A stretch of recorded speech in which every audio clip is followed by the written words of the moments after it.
भारत एक ऐसा देश है जहां विभिन्न प्रकार के लोग बसते हैं। इनमें टैलेंट है भरपूर, कुछ बड़ा करने का रहता है फितूर। ये इनके हैं priceless contribution because of which we call ourselves as proud Indians.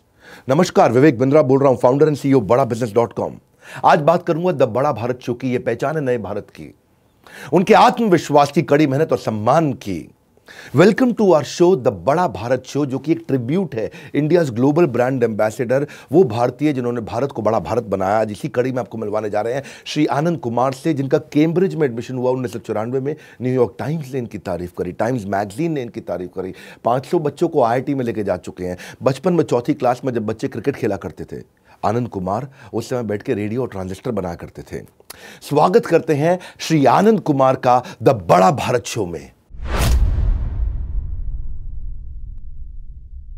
Anand Kumar ji, आपका बहुत बहुत स्वागत है बड़ा भारत शो में।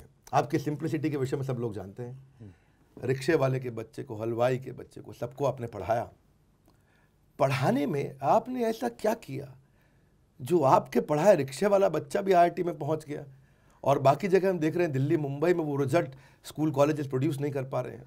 देखिए, भारत जो आपने बड़ा भारत की परिकल्पना की है, उसमें प्रतिभाओं की कमी नहीं है।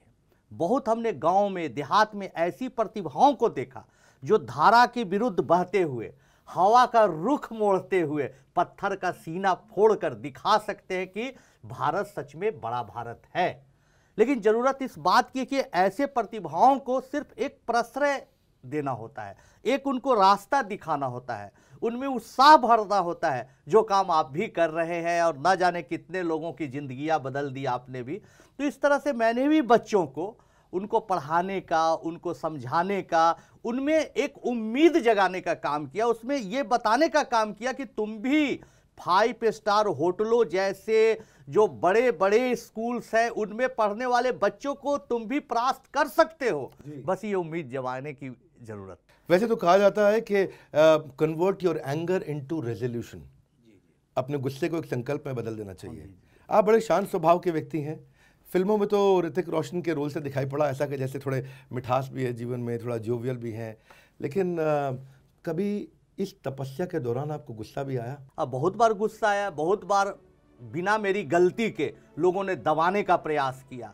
लोगों ने प्रयास किया कि इसकी जो यात्रा है उसको समाप्त कर दो, इसको बदनाम कर दो, इस पर हमले कराओ, इसको बदनाम करो। बहुत बार ऐसे आता है। लेकिन बाद में तो यही लगता है कि हमारे पिताजी बोलते थे कि गुस्सा मत करना बेटा, इसको पॉजिटिव लेना, क्योंकि तुम्हारे लाइफ में जितनी समस्याएं आएंगी, सफलता की ऊंचाई उतनी बड़ी होगी। जितना बड़ा विलेन आएगा उतना बड़ा तुम हीरो बनोगे।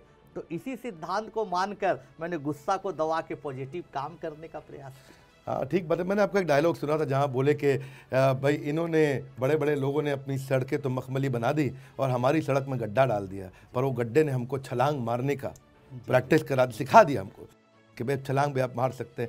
मैं सच्चाई के रास्ते पे चलते चलते, जहाँ आपने सच्चाई के रास्ते पे इतनी मेहनत तपस्या करी, कभी झूठ का भी सहारा लेना पड़ा आपको? लेना पड़ता है, क्योंकि आपको अगर सच्चाई के रास्ते पर चलिए तो कभी कभी कोई ऐसा जरूरतमंद व्यक्ति है जिसमें कम प्रतिभा है, जिसमें विश्वास कम है, तो उसके साथ झूठ भी बोलना पड़ता है, उसको झूठी उम्मीद दिलानी पड़ती है, उसको झूठी कहानियां भी सुनानी पड़ती है। लेकिन उस झूठ का बहुत बड़ा फायदा मिलता है, उसमें चेंज आता है और वही झूठ बाद में सत्य में परिवर्तित हो जाता है। तो इसलिए मैं मानता हूं कि वैसे झूठ जिससे किसी की जिंदगियां बदले, जिससे किसी का फायदा हो, बोलना चाहिए। आपने बोला जिंदगी बदले, फ़ायदा हो, बोलना चाहिए, यानी कि बड़े पर्पस के लिए आपने उसका सहारा लिया, लोगों को आपने फ़ायदा पहुंचाया, उनकी ज़िंदगी बदली, अब सब जानते हैं, इसमें कोई शक की बात नहीं है। पर जब इतना अच्छा किया, अच्छा करते करते क्या कभी कोई ऐसी गलती भी हुई जो आप याद करते हैं, यार ये गलती गलत हो गई मुझसे और ये दोहराना नहीं चाहूँगा? देखिए, बहुत ईमानदारी से मैं बता रहा हूँ आपको, और मेरा एक कॉन्सेप्ट है कि अगर आप इंसान हैं तो आपसे गलतियाँ होंगी ही। एक नहीं, बहुत सारी गलतियाँ मुझसे हुई, लेकिन हर गलती को मैंने स्वीकार करते हुए उसको सुधार का प्रयास किया, उसकी पुनरावृत्ति न हो, दोबारा गलती न हो। और कई बार मैंने गलतियों के लिए छोटे बच्चे से भी माफ़ी मांगी कि भाई मुझे माफ़ कर दो, गलती हो गई। और मैं, विवेक भाई, इस बात को मानता हूं कि जो इंसान हमेशा अपने आप को सही समझता है, गलत नहीं समझता है, अपनी गलतियों को स्वीकार नहीं करता है, वो कभी कुछ बड़ा नहीं कर सकता है। इसलिए अपनी गलतियों को पहचानने की क्षमता भी होनी चाहिए, क्षमा मांगने का एक ताकत भी होनी चाहिए, ऐसा मैं मानता हूँ। बहुत सुंदर, बहुत। मैं ये देखा कि आपकी जर्नी में जो अचीवमेंट्स हैं, 30 बच्चों को उठाना, सेलेक्ट करना, उन पे जी जान लगा देना, पूरा घर परिवार साथ में जुट गया है, सब लग के मिल के काम कर रहे हैं। आप आगे बढ़े, आप पे आरोप भी लगे, अभी आपने बताया, तो क्या कोई ऐसा आरोप भी लगा जिससे आपको बहुत दुख हुआ? कई आरोप तो आपने इग्नोर जरूर करे होंगे, पर कोई ऐसा आरोप जिससे आप भी थोड़ा डिस्टर्ब हुए? देखिए बहुत बार आरोप लगा, और कई आरोप तो इतने गंदे थे, ऐसे ऐसे लोगों ने मुझ पर केस मुकदमे किए, बच्चे लोग को बहकाया गया, और ऐसे ऐसे केस मुकदमे किए, गुवाहाटी से कोई कर दिया, कोई पटना हाई कोर्ट में केस कर दिया जब फिल्म आ रही थी, तो कि भाई इसने मेरे साथ चीट किया, जबकि वो बच्चा ना कभी हमसे पढ़ा, न वो बच्चों को मैंने कभी एडमिशन के लिए बुलाया, न वो मेरा कभी टेस्ट दिया, उससे कोई दूर दूर तक वास्ता नहीं था। लेकिन बदनाम करने के लिए ऐसी बातें जब आई अखबार में या कहीं कहीं लोगों ने साजिश की, तो दुख बहुत हुआ। उस समय मुझे लगा कि मैं टूट जाऊंगा, लेकिन फिर पिताजी की वो बात याद आई, और हम और वाइफ, मेरा भाई, हम लोग एकदम उदास थे, तो पिताजी की बातें कि बेटा कठिन परिस्थिति आ रही है, संघर्ष करना, हारना मत। तो फिर अपने आप को मन से प्रिपेयर्ड किया। तो आप भी सिखाते हैं लोगों को, आपका भी मैं वीडियो देखता हूं, और कभी कभी उत्साह से भर जाता हूं। तो बिंद्रा जी, इसलिए नहीं कि मैं प्रोग्राम में आया हूं, सच में मैं आपका मड़वारी कैसे जीता है, दुबई कैसा है, कई वीडियो से सीखता हूं। तो सीखने की जो आप में कोशिश है, वो आपको ताकत देती है। तो उस कठिन दौर में मुझे आपके वीडियो और कई ऐसी चीज़ों को देखने के बाद ताकत मिली, और मैंने कुछ अच्छा करने का प्रयास किया। आपकी हर बातचीत में ना, मतलब आपके पूरे शरीर से, अंग से, हर वो आत्मविश्वास झलकता है, और वो जो पॉजिटिविटी दे रहे हैं, मैं सबसे कहना चाहूँगा, इस पॉजिटिविटी को समझिए, आप इसको पहचानिए। हाँ, और आपको कई अवार्ड्स मिले, कई रिकग्निशन मिले, और जो कि मिलने ही चाहिए। पर मैं, कितने सारे ऐसे लोगों को पद्मा अवार्ड्स मिले जो कि कई बार क्वेश्चन किए गए हैं। आपको अभी तक पद्मा अवार्ड नहीं मिला कोई, तो क्या बुरा लगता है, और क्यों नहीं मिला? मतलब मिलना चाहिए था अभी तक पद्मा अवार्ड, बल्कि मैं तो नीचे कहूँगा कमेंट बॉक्स में रेकमेंड भी करिए। आपका क्या महसूस किया आपने? देखिए, बहुत ये जो आप सवाल पूछे विवेक जी, आपकी सरलता और महानता है। बहुत लोग अक्सर पूछते हैं, लेकिन सच पूछिए तो बहुत लोग नहीं भी चाहते कि अवार्ड मिले, कुछ लोग ऐसे भी लगे रहते हैं, लेकिन कभी भी हम इसके लिए परेशान नहीं रहे। क्या इतना बड़ा अवार्ड से कम है, पद्मा अवार्ड से कम बड़ा अवार्ड है कि आपके साथ मैं बैठा हूँ, बात कर रहा हूँ, और न जाने कितनी जनता मुझे सुन रही, उत्साहित हो रही, यही अवार्ड है।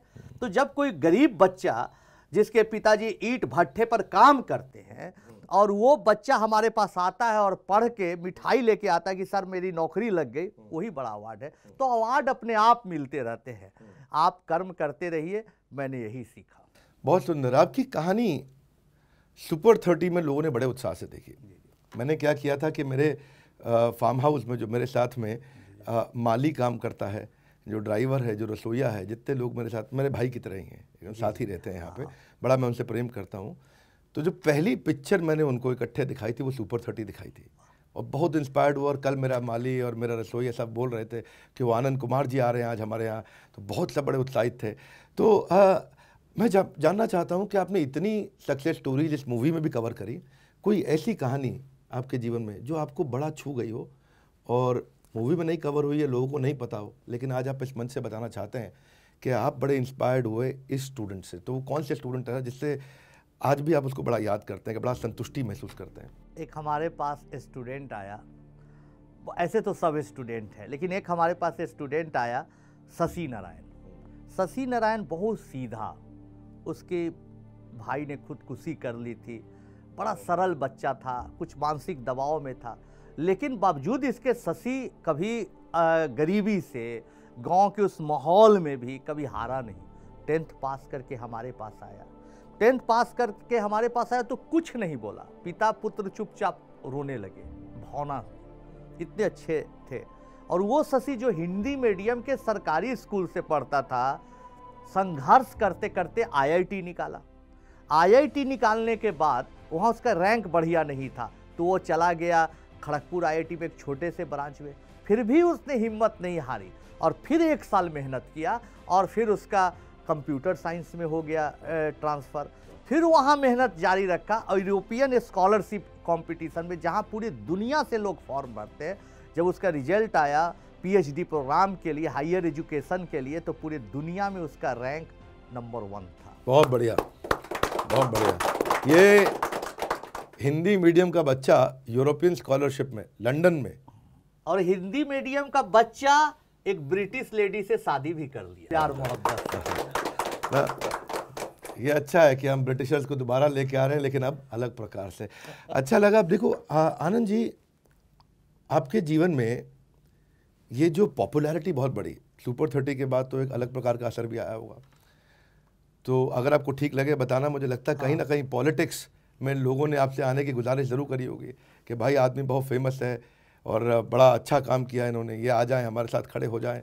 तो कभी आपको ऐसा मिला निमंत्रण? बहुत बार निमंत्रण मिला, कई बार लोगों ने कहा कि भाई पॉलिटिक्स ज्वाइन करो, पॉलिटिक्स ज्वाइन करो। एक बार तो ऐसी स्थिति आ गई कि बहुत बड़ा लीडर, मैं नाम नहीं लूँगा, किसी को एम्बैरेस नहीं करूँगा, उनके लिए सम्मान है, उन्होंने फ़ोन किया कि भाई बता दो इस बार लहर भी है, सब कुछ अच्छा, तुम सांसद के लिए चुनाव लड़ जाओ।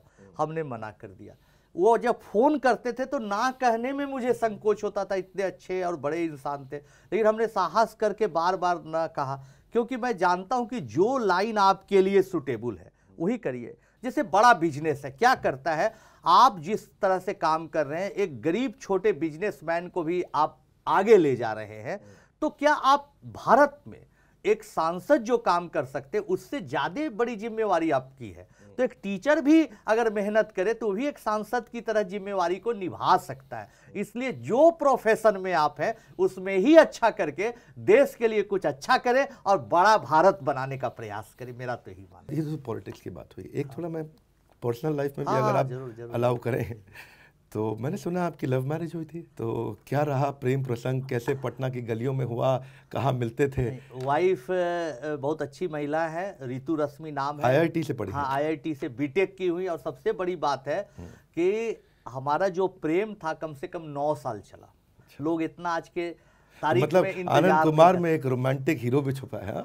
एकदम छिपा हुआ है। आज भी गजल सुनते हैं, अच्छा खाना पीना खा के वाइफ के साथ इंजॉय करते। तो उनमें सबसे बड़ी बात देखिए कि उन्होंने समाज के विरुद्ध आके हमसे शादी की और मेरा हर मकाम पर उन्होंने काफ़ी साथ दिया। इंटरकास्ट मैरिज किया। तो मेरा मानना है कि भाई जाति प्रथा को समाप्त करने के लिए जो सबसे अच्छा इंतजाम है, उपाय है, वो अंतर्जातीय विवाह है। तो अपना हर कुछ भूल के अगर आपको किसी से प्रेम है, कोई आपके लायक है, तो जरूर शादी करिए। मेरा ये भी मानना है। गली मोहल्ले में तो आप बचपन से फेमस हो गए थे। मैंने सुना है बचपन में आप जो है 14 साल की उम्र में आप एक रेडियो वाले के यहाँ थोड़ा काम किया, दोस्ती किया, उसके साथ खूब रेडियो भी बना दिया अपना, बिना बैटरी का टेलीफोन क्या बना दिया आपने। तो आपको जानते तो लोग वहीं थे, तो मिलते कहाँ थे अपनी गर्लफ्रेंड से? लोग पकड़ नहीं लेते थे रास्ते में? बहुत बार पकड़ भी लेते थे, लेकिन हम कहते थे कि भाई हमारी ये प्रेमिका है, लेकिन कोई गलत इसलिए नहीं हुआ कि फिर उसी के साथ पत्नी के रूप में देखे। बहुत अच्छा लगा, वेरी गुड, लवली, फैंटास्टिक। तो कभी आप उनके साथ थोड़ा गोलगप्पे खाने बाजार में निकलते नहीं? अरे क्या बताएं, एक बार घटना घट गई। वाइफ कहे कि भाई देखिए हम पर जितने हमले हुए, हम माननीय मुख्यमंत्री जी नीतीश कुमार जी का धन्यवाद देते कि उन्होंने अच्छी सिक्योरिटी दी, उसके बाद हमले नहीं होते। तो वाइफ बोले कि चलिए चाट पकौड़ा खाया जाए। तो हम कहे कि चलिए, तो हम दोनों चलने लगे साथ साथ। तो चलते चलते बहुत दूर निकल गए, पीछे मेरा 2 बॉडीगार्ड कार्बाइन लेके चल रहा था थोड़ी दूरी पर। तो हम लोग एक पकौड़े वाले के यहाँ से चाट खाया दोनों को। पूछा कितना रुपया हुआ, तो बोला कि सर 60 रुपया हुआ। तो हमने बोला कि भाई 60 रुपया हुआ, लो 60 रुपये। तो बोले नहीं नहीं सर, हम आपसे पैसा नहीं लेंगे। ये कुछ साल पहले की बात है। तो मुझे बहुत खुशी हुई कि अरे चाट पकौड़ा वाला भी एक टीचर को इज्जत दे रहा है। तो थोड़ा और क्यूरियोसिटी बढ़ी। तो हमने पूछा कि अच्छा ये बताइए कि क्यों पैसा नहीं रहे? सर हम आपको जानते हैं। हम पूछे कि भाई कैसे जानते हैं आप? बताया कि सर आप बगल के थाना में कोई होंगे इंस्पेक्टर वगैरह, पुलिस है, मेरी औकात है कि आपसे पैसे ले ले। तो एक से एक घटनाएं जीवन में घटते रहती है। लेकिन ऐसे तो सुपर 30 से पहले ही आप बहुत पॉपुलर थे, पर सुपर 30 मूवी आने के बाद जो ऋतिक रोशन की मूवी है, उसके बाद कुछ और पॉपुलैरिटी में बड़ा फ़र्क पड़ा। आम जीवन, मुझे लगता है अब सड़क पे घूमने में लोग बहुत पकड़ लेते होंगे, पहचानते होंगे। जी हाँ, ऐसा होता है कि भाई अब कलकत्ता के भी मॉल में गए, बॉम्बे के भी मॉल में गए तो वहाँ भी लोग पहचानते हैं, जो कि अभी पढ़ाई से जिनका वास्ता नहीं है, फिल्म के जरिए पहचानते हैं। तो हम ऋतिक रोशन जी का भी धन्यवाद देते हैं, विकास बहल जी का भी, कि उन लोगों ने अच्छी फिल्म बनाई, लोगों तक हमारे किरदार को पहुँचाई। वैसे आपने गरीब के बच्चों को पढ़ाया है, ये बात सब जानते हैं जी। आपने देखा कि भाई वो कॉम्पिटेंट होना चाहिए, इच्छा होनी चाहिए उसके अंदर और सीख सके थोड़ा। आपने कभी फंडिंग तो लिया नहीं जी, कोई फंड रेजिंग किया नहीं जी। मेरे ख्याल डेट इक्विटी दोनों दृष्टिकोण से आप पीछे ही रहे उससे जी। तो कभी पैसे की कमी होती है तो कैसे इंतजाम करते हैं? नहीं, मैं अपने भाई प्रणव का बहुत शुक्रगुजार हूँ। मेरा भाई, इसलिए ज़्यादा मैं नहीं बोलूँगा, लेकिन जब भी पैसे की कमी हुई तो कहीं ना कहीं से कुछ ट्यूशन का इंतजाम करके या कुछ करके उसने जुगाड़ पानी किया और पैसा लाया ताकि ये प्रोग्राम रुक ना पाए। तो इसमें मेरा भाई प्रणव का अगर सहयोग नहीं रहता तो शायद ये प्रोग्राम इतना नहीं चला। आप सबसे तो मैं कहूँगा इनके भाई प्रणव को भी आप बधाई दीजिए, धन्यवाद करिए, क्योंकि क्या पूरा परिवार इनका साथ में लगा रहा है। पर मैं एक बात जानना चाहता हूँ, इतने स्कूल हैं, इतने कॉलेज हैं, सब हैं, सब पढ़ाते हैं, सबके पढ़ाने का एक अपना तरीका है। आज थोड़ा ज़माना बदल गया, आज माइक्रो एंटरटेनमेंट का ज़माना आ गया। टिकटॉक ने एक सर्वे किया था, उनका सर्वे कहता है कि वीडियो 20 सेकंड के अंदर हो तो बहुत चलेगा, 20 सेकंड के ऊपर नहीं होना चाहिए, यानी कि माइक्रो एंटरटेनमेंट। वो समय नहीं रहा कि वो बकरा किस्तों पे और लंबा लंबा वीडियो आता था, अब तो 20 सेकंड में हंसा दो भाई तो मानेंगे आपको।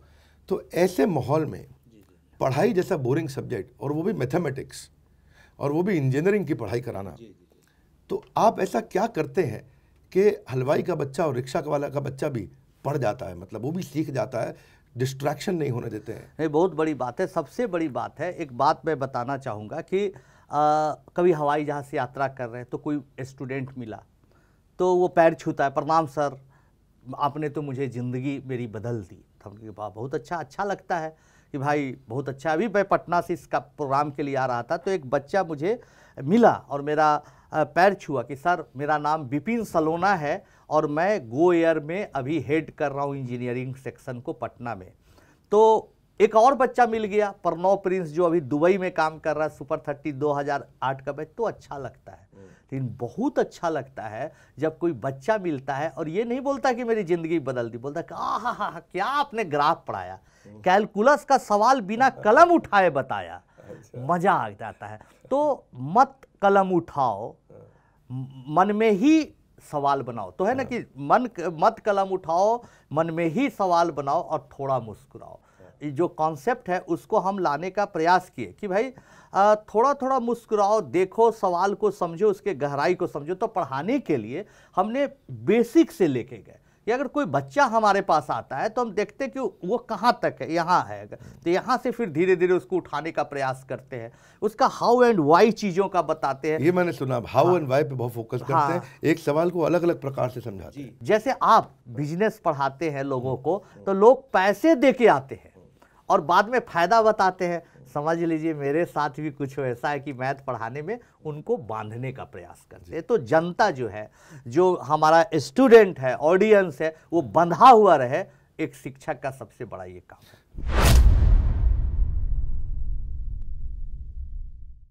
अजीब सी बीमारी जिसको बोलते हैं एकॉस्टिक न्यूरोमा, और डॉक्टर कहते हैं कि भाई 10 साल से ज़्यादा आपका जीवन नहीं रहेगा। टीचर्स को आप क्या सुझाव देना चाहते हैं कि हमारे देश के टीचर क्या गलतियां करते हैं? मेरी नज़र में इज्जत तो आपके लिए बहुत है, लेकिन मैं एज ए एंटरप्रेन्योर आपको अभी भी कमज़ोर देखता हूँ। आप उनको क्या सुझाव देना चाहते हैं? एक्सपीरियंस, फॉर्मूला, मंत्रा, ये वो हमेशा मजबूत बना रहे।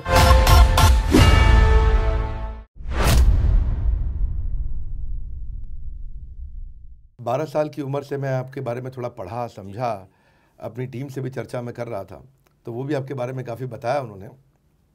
तो बचपन में मैंने एक जगह महसूस किया कि आपके मास्टर जी ने शिकायत भी करी पिता से कि यार ये गणित में लड़का ठीक नहीं है, पास हो जाए बहुत मुश्किल लग रहा है। और बाद में जो है आपका गणित के ही आप सुपर स्पेशलिस्ट भी बने।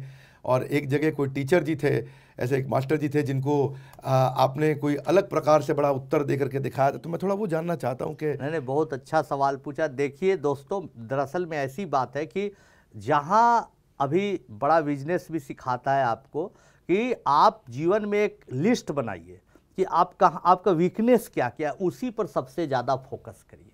मैंने आपके वीडियो में देखा, और कई चीज़ें लाइफ में ऐसी होती है विवेक जी कि आप कुछ कर रहे हैं, हम कुछ कर रहे हैं, आनंद महिंद्रा साहब कुछ कर रहे हैं, कोई और सक्सेसफुल इंसान कुछ कर रहा है, तो कई चीज़ें जाने अनजाने में कॉमन होती हैं।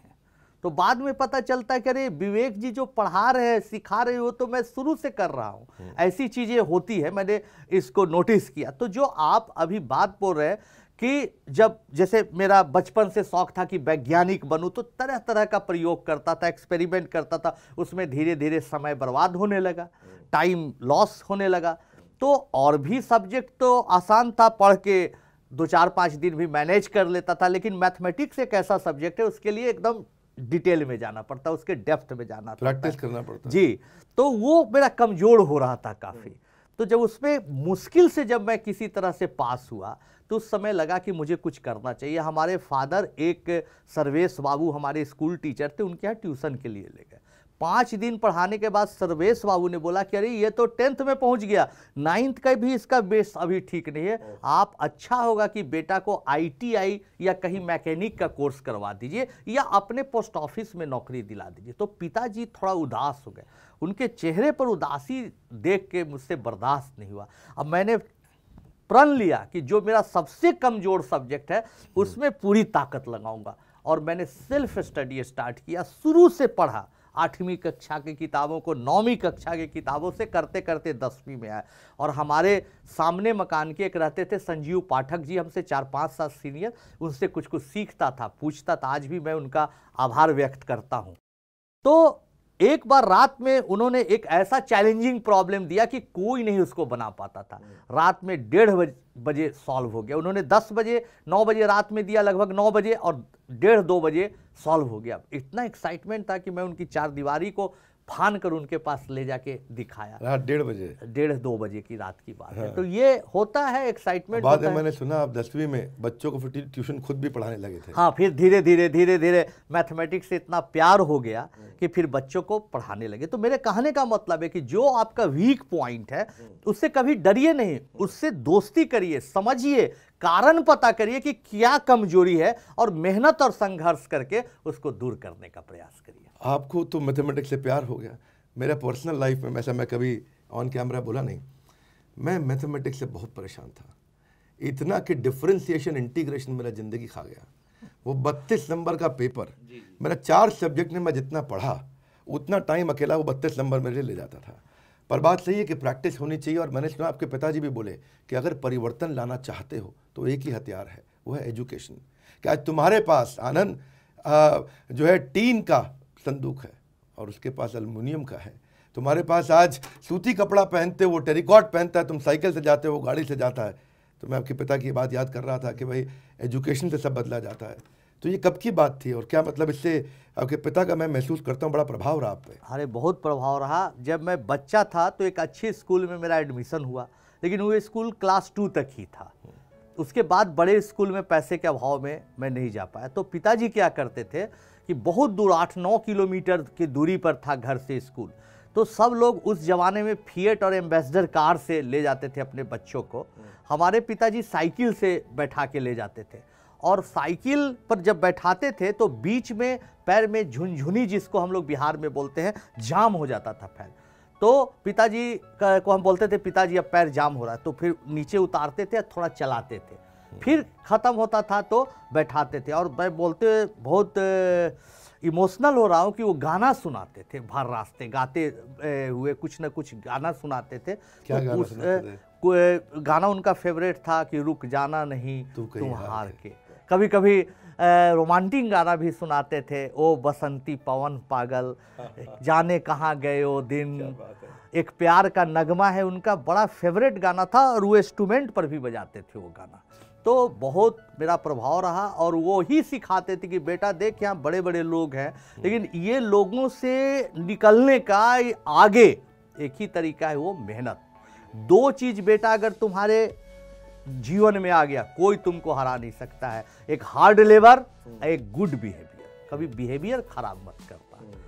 झुके रहना, प्रणाम करना सब लोगों को। और पिताजी एक संस्कृत का श्लोक हमेशा बोलते थे, मधुरम वचनम किम दरिद्रम, इसलिए हमेशा मधुर बात बोलो, किसी का दिल मत दुखाओ। तो ये पिताजी से ही सीखा। आनंद जी, ये इतने संघर्षों से अब निकल के 2014 आ गया, हमने सुना कि आपको एक अजीब सी बीमारी जिसको बोलते हैं एकॉस्टिक न्यूरोमा, ये एक नॉन कैंसरस ट्यूमर होता है और डॉक्टर कहते हैं कि भाई 10 साल से ज़्यादा आपका जीवन नहीं रहेगा। और पर आपका उत्साह देख करके, आपका चेहरे की मुस्कुराहट देख के, आपकी एनर्जी देख के कुछ अलग ही प्रतीत होता है। कैसा महसूस हुआ उसको देख के और कैसे निपट रहे हैं, और आज सेहत कैसी है? नहीं, बहुत अच्छी सेहत है। दरअसल में क्या हुआ कि 2014 में जब इसी दिल्ली शहर में मैं इलाज के लिए आया था, पटना में पता नहीं चल रहा था कि क्यों आवाज़ कम आ रही है दाहिने कान से, सुनाई कम दे रही है। तो जब मैं आया तो राम मनोहर लोहिया अस्पताल में पहली बार एक डॉक्टर ने कहा कि भाई आपको एक ट्यूमर है ब्रेन में। तो मैं बहुत डर गया था और कहा कि 10 साल तो आपको कुछ नहीं होगा, उसके बाद का भरोसा नहीं। फिर मैं गया हिंदुजा अस्पताल में, वहाँ एक अच्छे डॉक्टर मिले, मिश्रा जी, बीके मिश्रा साहब, मैं उनका धन्यवाद देता हूँ। उन्होंने अच्छे से ट्रीटमेंट किया और अभी चीज़ें अंडर कंट्रोल हैं। तो शुरुआती दौर में लगता है, लेकिन आदमी को यही है कि आपके साथ मुसीबतें हैं, समस्याएं हैं, तो उन समस्याओं के साथ जीते हुए कैसे आगे बढ़ सकते हैं, इसके लिए हमेशा उपाय खोजते रहना चाहिए। एक सेल्फ मोटिवेटेड पर्सनैलिटी है। अच्छा, मैं अब आपके पढ़ाने के तरीके पे एक बात पूछना चाहता हूँ। इतना टीचर लोग भी इसको देख रहे हैं और जो स्टूडेंट देख रहे हैं, टीचर्स को भी शेयर करिएगा कि टीचर शिक्षक कैसा होना चाहिए। शिक्षक के आज इस जीवन को, जो उनकी जो पर्सनालिटी और जो रुतबा होना चाहिए था, जो चाणक्य पंडित ने एस्टैब्लिश किया चंद्रगुप्त मौर्य को खड़ा करते हुए, वो आज कहीं दबा हुआ महसूस हुआ और उसको वापस आपने उठाया। मैं आपको इसका श्रेय देना चाहता हूँ। मैं भी एक शिक्षक हूँ, बहुत सिखाता पढ़ाता हूँ, लोगों को फ्रेमवर्क देता हूँ, फार्मूलाज देता हूँ, बड़ी स्ट्रैटेजीज बताता हूँ और आसान कर देता हूँ उनको बिजनेस। जो तुम Harvard, Stanford, Wharton, INSEAD, London school of business से पढ़ रहे हो, वो तुमको इंडिया में सिखाएंगे और इतना आसान कर देंगे। लेकिन मैंने सुना आपका कोई एक ये रिक्की भोलू फार्मूला है।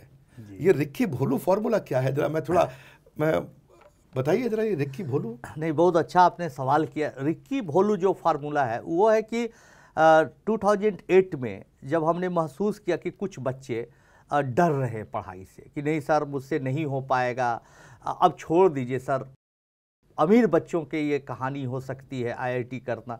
तो हमने 2 कैरेक्टर बनाए, एक भोलू का और एक रिक्की का। रिक्की को दिखाया कि अमीर घर का लड़का है, सूटेड बूटेड है, अच्छा खाना खा रहा है, मोटर गाड़ी से घूम रहा है, जबकि भोलू बेचारा साइकिल से चल रहा है, काम चलाऊ कपड़ा पहन रहा है, किसी तरह से खाना पीना खा रहा है। तो हम पूरी पढ़ाई को मल्टीमीडिया प्रोजेक्टर, समय के साथ बदलाव लाना ही अपने आप में सबसे बड़ा सत्य है, तो मल्टीमीडिया प्रोजेक्टर पर लाया उसको पूरा, और उसको लाने के बाद उसमें दिखाया कि एक सवाल आता है तो बच्चों को मैं कहता हूं कि बनाओ, तुम बना के दिखाओ।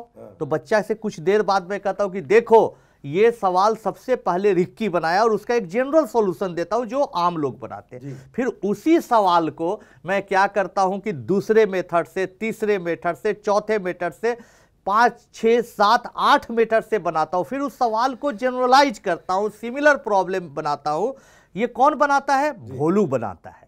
और भोलू ऐसा बनाने के बाद रिक्की को कहता है बता पढ़ाई पैसे से होती है या उत्साह से होती है। तो भोलू और रिक्की के स्ट्रगल की कहानी होती है और बार बार भोलू जीतता है, जिससे बच्चों के मन में एक विश्वास आता है कि मैं भोलू हूं, गरीब होने के बाद भी इतिहास लिख सकता हूं। इसका मतलब पहले आप उसका बिलीफ बदल देते, उसकी मानसिकता ठीक होगी तो वास्तविकता ठीक होगी, है कि नहीं? तो वो जो मेंटल स्टेट आप उसका बिल्ड करते हैं। वैसे एक फिल्मी डायलॉग शोले मूवी में हुआ करता था कि मेरे जासूस हर जगह फैले हुए हैं, कहीं जेल की बात होती थी ऐसा है? तो ऐसे ही आपके स्टूडेंट भी इस समय पूरी दुनिया में फैले हुए हैं। अच्छा लगता है उसको देख करके। ये कारवां बड़ा, बहुत बड़ा, लेकिन अभी भी मेरी नज़र में इज्जत तो आपके लिए बहुत है, लेकिन मैं एज ए एंटरप्रेन्योर आपको अभी भी कमज़ोर देखता हूँ। और मैं मानता हूं उस पर भी आप जरूर इंप्रूवमेंट कर रहे हैं, मैंने सुना उसके बारे में। इसको स्केलेबल मॉडल अब कैसे बनाया जाए? क्या आप इसके लिए कोई टेक्नोलॉजी ला रहे हैं? क्या आप इतने साल हो गया सुपर 30, लोग समझ गए कि आप एक अंडर प्रिविलेज्ड की मदद कर रहे हैं, आप एक अंडर सर्व्ड कैटेगरी को आपने बहुत अच्छा सर्व किया है। हाँ, पर ये अंडर सर्व्ड कैटेगरी बहुत बड़ी है, तो टेक्नोलॉजी को लेकर के कहते हैं ना कि भाई टेक्नोलॉजी से आप स्केल ला सकते हैं। मैंने सुना तो है कि इसमें आप कुछ काम करना शुरू किया, तो थोड़ा इस पे। बहुत अच्छा बोला, कुछ तो आपसे भी सीखेंगे, सवालों का जवाब जानेंगे और अपने आप को इम्प्रूव करेंगे। लेकिन अभी बहरहाल पिछले 1.5 साल से मैं लगातार प्रयास कर रहा हूँ। हो सके कुछ टाइम और लगे, 6 महीना साल भर लगे, क्योंकि तैयारी ज़बरदस्त होनी चाहिए ताकि अच्छी चीज़ें सामने आए। तो मैं ऑनलाइन क्लासेस के जरिए, और वो ऑनलाइन क्लास भी थोड़ा अद्भुत हो, सबसे अलग हो, लीक से हटकर इंटरेस्टिंग हो, वीडियो गेम जैसा बच्चा उसमें इन्वॉल्व हो जाए, मैं इस तरह का जरूर क्लासेस के साथ आपके सामने रहूँगा। इसमें मैं आपका सहयोग है, मेरा आपको पूरा, आपको अनकंडीशनल सपोर्ट है आपको। आप जब इसको स्केल करें, जैसा लेके जाएं, आगे इसको बड़ा करें, इसकी बहुत आवश्यकता है इसको बड़ा करने की। और आपने इसमें जो टेक्नोलॉजी का जो रोल है और जो डिजिटली एक्सपैंड करने का रोल है, जो गेमिफिकेशन का रोल है, उसमें हम आपको हमेशा सपोर्ट करेंगे। वैसे आजकल कोविड का टाइम चल रहा है, तो अब तो आपकी क्लासेस भी कम हो रही होंगी, तो आप कुछ ट्रैवल कर पा रहे हैं इस समय आजकल? इसी फ्यूचर प्लान पे लगे हैं या कोई और नहीं, प्रोजेक्ट अभी भी कर रहे इसी हैं? फ्यूचर प्लान पर लगे हुए, इसको सीख रहे, चीज़ों को समझ रहे, उसका एक क्या बोले पायलट प्रोजेक्ट छोटा छोटा कर रहे हैं। पिछले साल कोविड में हमने ओमान में, कतर में, 2 जगहों पर बच्चों को पढ़ाया ऑनलाइन, और बहुत बच्चों ने अप्रिसिएट किया। तो मैं सोचता हूँ कि इसको और भी बड़ा किया जा सकता है। अच्छा, सुपर 30 के दौरान ऐसे तो आप शिक्षक हैं, मुझे लगता है ऋतिक रोशन भी आपके स्टूडेंट बने, आपको उन्होंने काफ़ी क्लोजली ऑब्जर्व किया। बहुत मेहनती एक्टर है वो, बहुत मेहनत करते हैं, और वो आपके नज़दीक आने के लिए, आपके पर्सोना को अडेप्ट करने के लिए उन्होंने बहुत मेहनत, बहुत प्रयास किया। तो as a teacher you are certainly excellent, मतलब यू आर सर्टनली मतलब आउटस्टैंडिंग। मेरा आपसे एक सीधा प्रश्न है, आज एजुकेशन सिस्टम में क्या कमी है, और टीचर्स को आप क्या सुझाव देना चाहते हैं कि हमारे देश के टीचर क्या गलतियां कर रहे हैं? देखिए, बहुत सारे टीचर हैं जो बहुत अच्छा काम कर रहे हैं, पहले तो मैं उनको धन्यवाद देना चाह रहा हूँ। लेकिन अभी ज़रूरत है कि ज़्यादा से ज़्यादा टीचर्स पूरे डेडिकेशन के साथ बच्चों को पढ़ाएं, क्योंकि सबसे पहली बात कि वो अपनी जिम्मेवारी को समझे, अपनी भूमिका को समझे कि वो देश का निर्माण कर रहे हैं, उन बच्चों को पढ़ा रहे हैं जो आने वाला देश का भविष्य है, बड़ा भारत का वो सपना है। तो पहली बात तो ये। दूसरी बात, हर सब्जेक्ट को कहानियों में ढालकर, उसको इंटरेस्टिंग बनाकर, उसका हाउ एंड व्हाई बनाकर बच्चों को पढ़ाए, और कभी बच्चों को ऐसा फील ना होना दे कि एक शिक्षक है वो एक किसी भय पैदा कर रहा है, बल्कि उसको लगे कि मेरा दोस्त है, हंस रहा है, गा रहा है, मुस्कुरा रहा है, हंसी मजाक कर रहा है। कभी कभी हम बच्चों को अचानक खड़ा कर देते कि बताओ एक सवाल, बच्चा उठ जाता है, बोलता है क्या सर, हम अपने शादी में बुलाओगे कि नहीं मुझे, बस वो हंसने लगता है। तो ऐसे करके बच्चों को हंसाते, खिलाते, पिलाते पढ़ाना, क्योंकि आप बहुत अच्छा काम कर रहे हैं। तो अगर आपके मन में भावना आएगी तो आप पढ़ेंगे नए नया टेक्नोलॉजी। हम लोग चाइनीज किताब पढ़ते हैं, रसियन किताब पढ़ते हैं, रसियन लैंग्वेज में, कोरियन लैंग्वेज में, जैपनीज लैंग्वेज में भी किताब पढ़ते हैं, क्योंकि उसमें मैथमेटिक्स समझते हैं, थोड़ा बहुत गूगल ट्रांसलेट पर जाते हैं। तो आपको नए टेक्नोलॉजी, नई किताबें, नए देश में क्या हो रहा है, नई नई चीज़ें क्या हो रही है, ये सब चीज़ों को लेकर जब आप करेंगे तो बच्चा आपका फैन हो जाएगा। बहुत सुंदर। टीचर्स के लिए आपने अच्छा सुझाव दिया। फ्रेंड फिलोसोफर गाइड बनिए, उनके साथ मिलकर उनको इन्वॉल्व करिए, इन्फॉर्म मत करिए। स्टूडेंट्स कभी कभी हार मान जाते हैं, सुविधाओं का अभाव होता है। आप उनको क्या सुझाव देना चाहते हैं, एक्सपीरियंस फॉर्मूला मंत्रा कि वो हमेशा मजबूत बना रहे? क्यों और ऐसे आनंद कुमार आगे नहीं आ रहे हैं?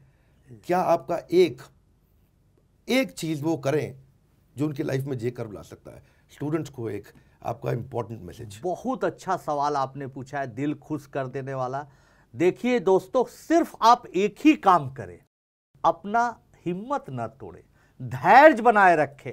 कठिनाइयां आएंगी, मुसीबतें आएंगी, लेकिन फिर भी आप धैर्य बनाइए। लगेगा कि सब कुछ अंधेरा है, अब जीवन में कुछ नहीं बचा, अब मेरा सब कुछ तबाह हो चुका है, लेकिन याद रखना दोस्तों, जीवन में जितनी रात गहरी होती है, अंधेरी होती है, आप सवेरा के उतने करीब होते हैं। इस भाव से पढ़ के देखिए, इस भाव से कुछ करके देखिए, सफलता जरूर मिलेगी और आने वाला कल आप ही का होगा। आनंद कुमार जी, आप एक रियल मोटिवेशनल स्पीकर हैं, और मुझे बहुत आनंद आया, और मैं जानता हूं उस बात को कि लोगों के आप जब कमेंट्स आकर के पढ़ेंगे, लिखिएगा, आनंद जी से बात करिएगा, आपसे मैं आपको कमेंट शेयर करूंगा, आप देखिएगा कि इतना आनंद सबको आया। अंत में मैं ये कहना चाहता हूं, जो आपके पिता आपको सिखाया करते थे कि रुक जाना नहीं तू कहीं हार के, कांटों पे चल कर मिलेंगे साए बहार के। हमें पता है आप नहीं हारेंगे, आप नहीं रुकेंगे, भारत का नाम और ऊंचा करेंगे। आप एक ग्लोबल एम्बेसडर हैं हमारे देश भारत के, सुपर 30 के आनंद कुमार। और ऐसी कई कहानियां जो भारत को संपूर्ण बनाती हैं, जिसने भारत को बड़ा भारत बनाया, कभी हार ना मानने की आदत ही आपको एक दिन जीत का बड़ा कारण बनाती है। जब हौसले बना लिए ऊंची उड़ान का, तो फिर देखना फिजूल है कद उस आसमान का। इस सोच के साथ मिलेंगे हम आपसे अगली नई पावरफुल पर्सनालिटी के साथ। अभी आपके लिए 2 प्रार्थना मेरी। पहला, बताएं नीचे आपने 3 लेसन क्या सीखे आज आनंद कुमार जी से कमेंट बॉक्स में, और उनको आप क्या कहना चाहेंगे। और दूसरा, यह भी बताएं कि अगले एपिसोड में आप किससे मिलना चाहते हैं, वो कौन शख्सियत है जिसने आप पे बहुत प्रभाव डाला है। नीचे हमारे को कमेंट बॉक्स में बताइए, जिस पर सबसे ज्यादा वोट आएंगे।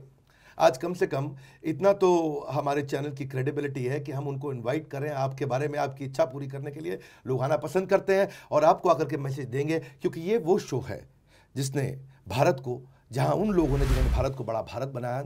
इस वीडियो को शेयर करिएगा, यकीन मानिए ऐसी इंस्पिरेशनल स्टोरीज आनंद जी की, और हमारे साथ जुड़े रहने के लिए, हर बार इन वीडियोस को आके वापस देखने के लिए, वर्ल्ड का नंबर 1 एंटरप्रेन्योरियल यूट्यूब चैनल बनाने के लिए आप सबका हृदय की गहराई से प्रेम पूर्वक बहुत बहुत धन्यवाद।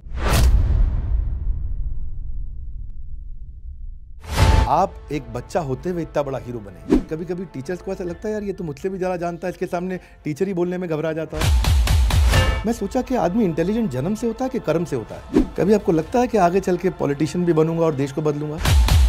5-6 साल के थे, 4 साल के थे, 3 साल के थे, तब तो आप टेलीविजन पे बहुत आए, पर कई सालों से आप थोड़ा हिडन हो गए। कहाँ बिजी थे आप इतने समय तक?